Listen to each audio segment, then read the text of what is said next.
Hi, everyone. This is Michelle Adams with the Law Office of Michelle Adams. And I was just thinking, do you have a plan in the event that an emergency happened? Do you have the equivalent of a to-go bag that contained all of your vital information that you might need? This comes to mind because, in Colorado, we recently had a really devastating fire where hundreds of families or hundreds of homes were lost due to a wildfire. And I think about when, in this instance, they only had literally minutes to just get up and go. So it wasn't as if you had time to kind of pick and choose and sift through your information to see, do I need this? Do I need that? Even I would suspect things that you know are valuable, like pictures, and there's just not enough time to just grab everything. And so, often I tell the story of my dad who had the equivalent of a to-go bag by his bedside. He had a black briefcase, it was a black leather briefcase.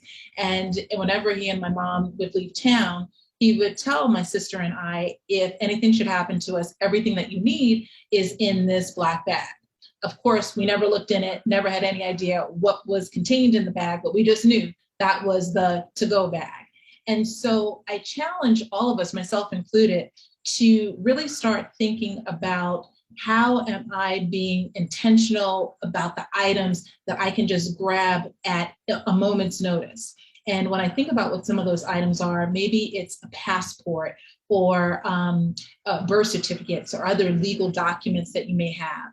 A lot of times this information, of course, if you have estate planning documents, financial statements, things along those lines, they can be uploaded and put into the cloud, but some items are just quite literally a pain to be able to have to retrieve again. So perhaps think about having some of those items that would be, have to go through governmental agencies with which to get a new passport or a new birth certificate. Just think about what some of those items would be and consider where you might keep it. I think about women who are pregnant, and typically there will be a bag by the door ready to go when it's time to go to the hospital. Consider what you would have in your emergency to-go bag in the event that the worst thing happened and you had to pick up and leave at a moment's notice. So that's my thoughts for today. This is Michelle Adams with the Law Office of Michelle Adams, and we'll be back again next week with another topic. Take care. All the best.